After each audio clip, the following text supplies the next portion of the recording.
It's all about how can we make money today, not what price are we going to pay tomorrow. The trail of destruction that a psychiatrist leaves in his path is of no concern to that guy. It's all that money. And the money is big. Psychiatry is today over a $300 billion industry without a single cure. And as more and more breakthroughs are promised by psychiatrists, their running total of sick, injured, and dead victims continues to escalate. Unprotected, it is the public, you, who must fend for themselves.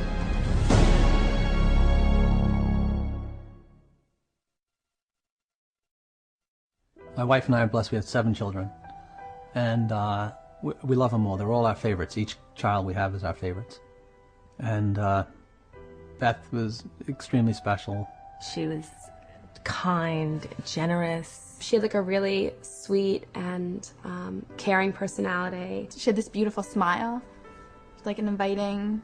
She could make friends with basically any stranger on the street and get a smile or a laugh out of them. Beth was having a hard time sleeping for maybe 4, 5, or 6 weeks. And so we said, Beth, you should go to the doctor and get something to help you sleep. He said, okay, well, I'll try to give you something to lessen your anxiety, and it should help you sleep. Within 5 minutes, a 5-minute visit, he prescribed her Paxil. When I first saw Beth right after she went on the Paxil, she was different. Like, I felt like she was drugged. And by the 2nd or 3rd day, she's like, I don't know, I just don't feel right. You know, I feel strange in my skin.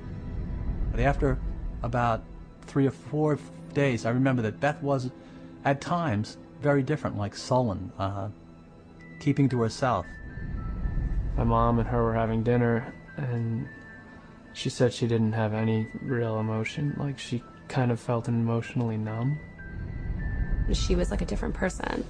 Like, she just seemed like she was under the influence of something. She didn't seem like herself. She seemed like she was tripping out. I talked to her on the phone, and she told me she didn't want to be there. And I was like, why don't you want to be there? She's like, I just don't feel like myself. I just feel like crazy. I just don't feel right. I truly believe that she was hallucinating maybe and going in and out of this psychotic state at this point. It seemed like she was melting down, like emotionally. She was becoming worse every day. I said, are you suicidal? I actually asked her. And she laughed at me. And she said, no, I would never do that. And I'm thinking in my mind, I'm just going to lay down next to her and I'll rub her head and I'll talk to her and we'll try to figure out what we're going to do because something's not right here. And my son Matthew was right behind me going upstairs. And when I got to the top of the stairs, I saw her hanging in the hallway. Then the police were all over the place and people were coming and going, and about 3 hours, 4 hours after my daughter died, one of my friends came over and said, you know, I was speaking to so-and-so, one of our other friends, and she said, oh, Beth must have been on Paxil. That's the only way she would kill herself. It just wasn't her. There was nothing in her that would have done that. She was the most non-violent, like gentle. It's a violent way to die. It had to be the drug. There was no other answer. If we knew what we knew now, Beth would be here with us today. I know that for a fact. The tragic story of Beth Winter is just one of many, a tale repeated wherever psychiatric drugs are prescribed. But psychiatrists insist you believe that their drugs are safe and effective because they are the mental health experts and you are not. But case after case proves that trusting them can have disastrous consequences. Psychiatry is pseudoscience. It's false science. It cannot withstand rigorous review if people would just look at the evidence. If they help anyone, it's not worth the risk to the people that are harmed by them. They are betraying every customer they have. They don't know what they're doing, and we need to educate the public to use their feet and walk away.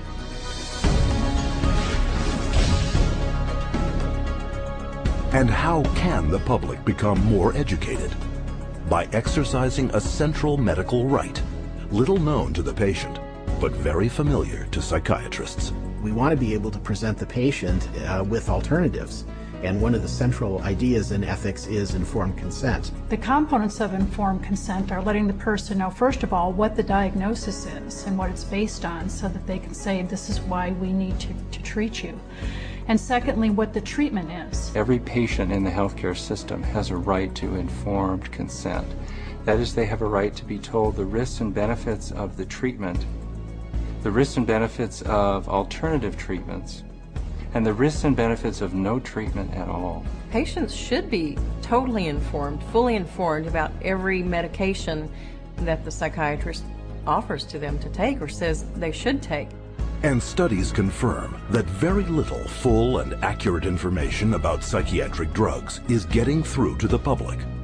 So what would full and accurate, informed consent on psychiatric drugs consist of? These medical doctors and experts have extensive experience in the subject. Their first point: psychiatric disorders are not actual diseases requiring medical treatment. It's true that there's no biological findings that really support any of these psychiatric diagnoses being medical illnesses. And the burden of proof really is the other way around. It's not that you have to prove that there is no biological science. The burden is on psychiatry to prove that there is. There's no blood test. There's no lab test. There's no x-ray. These are just clusters of behavior that a group of psychiatrists have voted that it's a disease. Can you imagine doctors having to have powwows to decide if a heart attack is a real disease or not? No, they don't have to decide that. They don't have to have a vote on that. They should be asking the doc, geez doc, where's the chemical test for that? Where is the objective test for this? And I guarantee you that they'll be told, we don't have a chemical test for that. There is no such thing as a chemical imbalance. And any psychiatrist that you talk to, if you ask him this question, they'll all admit it in private, but they won't admit it in public. It's a scandal. So this is all subjective. Nothing objective about psychiatry. 2. There is no scientific proof that psychotropic drugs resolve any mental problems. Since there is no measurement for these psychiatric diagnoses, because they're really just subjective, for the same reason there really can't be a measurement for the effects of the drug. In terms of medication, the evidence that's claimed is the medications are highly effective and not very toxic. But actually, in fact, the data in psychiatry are very clear that that's not true. What is true is that the medications are barely, if at all, more effective than placebo. You're selling drugs to people under false premises, under a disease that's been invented. So how do you measure efficacy among a disease that doesn't even exist? 3. Psychotropic drugs mask symptoms and come with severe short and long-term side effects.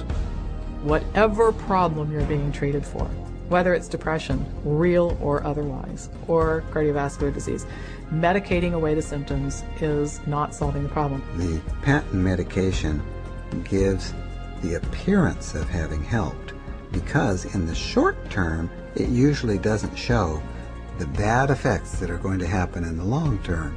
So it's very deceptive. The longer the patient's on the medication, the worse the prognosis is. None of these medications hit precise targets. You begin accumulating all kinds of collateral damage. In other words, other organs in the body are actually harmed. So for the first time, we're seeing kids in grade school or middle school who have type 2 diabetes and who have the beginning stages of cardiovascular disease. So you see Parkinson's disease, you see tardive dyskinesias, you see other movement disorders. Is it true that we're now seeing a lot of death from psychiatric drugs? Absolutely yes. 4. Psychotropic drugs can cause dependency and addiction. One of the hallmarks of informed consent with psychiatric meds is you have to discuss the potential for addiction. The vast majority of psychiatric drugs create psychological and physical dependency. Most patients that I've seen that were on these drugs have difficulty getting off of them. It's rare for somebody to just be able to stop it without a problem.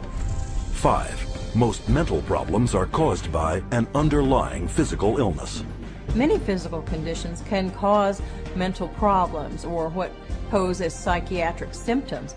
But the psychiatrist, in the records I've reviewed, psychiatrist does not do an in-depth study of what could be causing the problem. And if the doctor isn't